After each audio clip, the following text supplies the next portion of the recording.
Welcome to Tetris. Over the course of this series, I'm going to be going through the motions of developing a Tetris clone. Um, Probably think of a cheeky name for it, but Tetris clone nonetheless in C++ and STL2.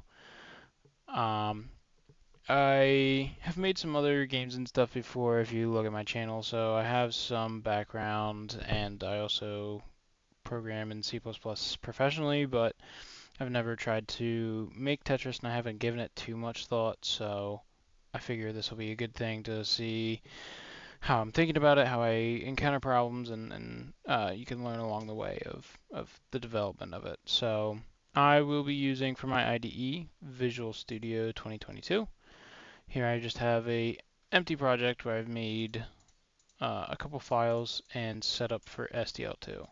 So on my channel I have a tutorial on how to set up SDL2 and kind of get you off the ground with that. Watch that video first on how to configure SDL2 because I'm not going to go over that in this. But so one thing as I kind of start talking about this is for a snake clone I made recently, and one really good thing you should do is try to plan out as much as you can a sort of general diagram and structure to your program. It'll make things really a lot easier to implement. I usually, with the kind of stupid stuff I've done, just kind of notes and stuff, but at least with Snake, I tried to be a little bit more formal, use UML.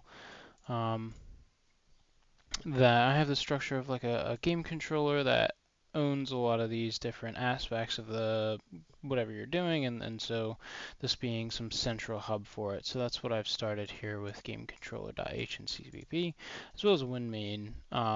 Both these files are empty. So what I'm going to do is yoink over here so that I have the header file on the right, the C++ file on the left. That's usually what I do to each their own. So here we can tell that all I have is a win main, just a normal main, and I can build. I'm building with Control F5, but it's the same thing.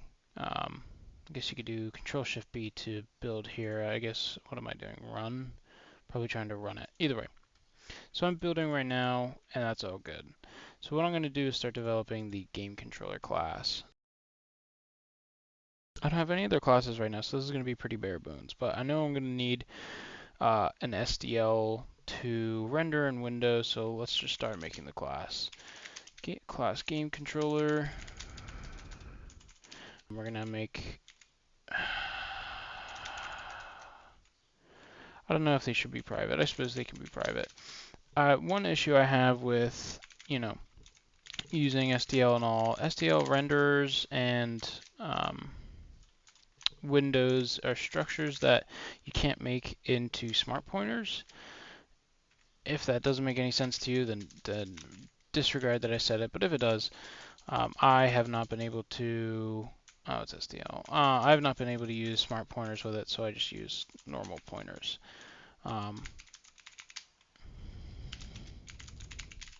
So here we just have a render and a window pointer. It's just STL boilerplate. We can make some const screen width, const int screen width equals 1920. We can make const int screen height equals 1080. That's just what I have, so that's what I'm using. We could also have a public game controller, which is our constructor. So if we go over here and include our game controller.h, and we can do game controller and define the constructor. I'm going to have an initialization list of renderer and window. And then I'm going to do SDL init everything to initialize SDL. Okay, so I'm kind of stupid. It took me a while to figure out that it shouldn't be capitalized init. even though, yeah, whatever. So anyway, continuing on, and everything, for the first time, I'm going to make a game controller just so that, I don't know, that's just something you do with STL anyway. And then what we're going to do is STL create window and renderer with our screen width, screen height. If I can spell null for the window flags, I don't think I need it to be full screen or anything because this is just windowed full screen. And we have to pass references or pointers to our pointers, so window and then ampersand render. For some reason my mic cut out there. Anyway, so what I can do is like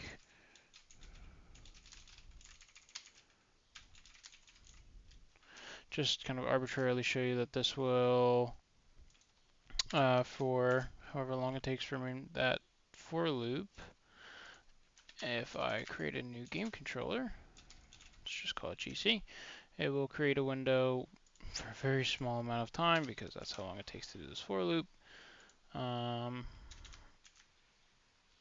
Even still, yeah, see, it was there for a minute. Anyway, so it just gets deleted during the deconstruction. So speak of deconstruction, we can have a deconstructor. So we'll have game controller, deconstructor, and this will just have STL destroy render, passing our renderer, and STL destroy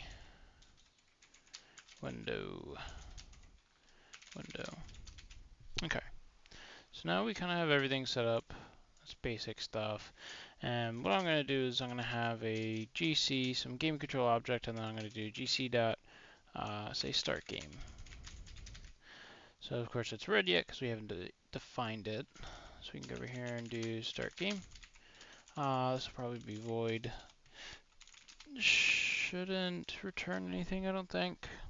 But everything's subject to change. And then we can come over here and start to define it. So game controller, start game. And of course you need to add the void on here. So in this we're going to have probably just a call simply to like some game loop function. It's kind of stupid, but I think for readability, kind of, you know, having something like this such that the start game function isn't necessarily the same as a game loop. So split it up, make it more readable, etc. So we can literally just do this and do game loop. Likewise, I don't think it'll be any sort of return, but so there's a general formula with STL2 that at least I usually follow. So let's just make it a local scope STL event, and so this is like keyboard presses, this is mouse movement, etc. Anything that you would kind of consider an event through STL.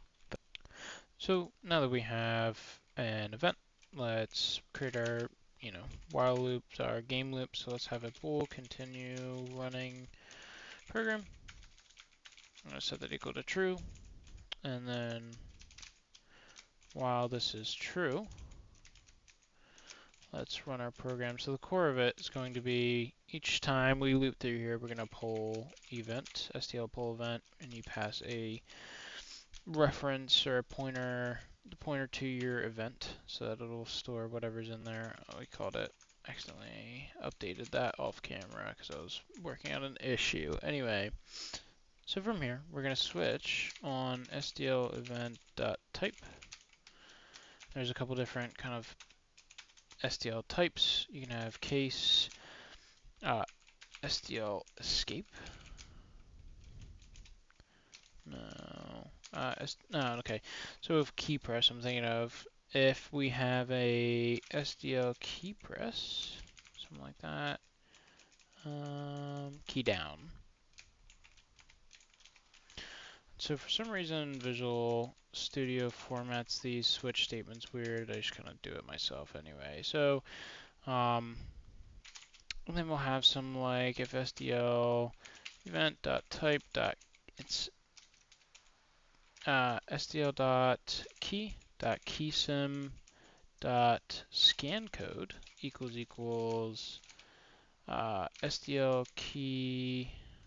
What is it? Key. Oh no, STL escape. If this is true, clearly that's not right. STL scan code escape. Right? Okay. So if it is the escape key, we're just gonna continue running program equals false and then break. So now this is kind of a skeleton of the program setup such that if I now compile and run this, we just have the window, and if I hit escape, it closes it.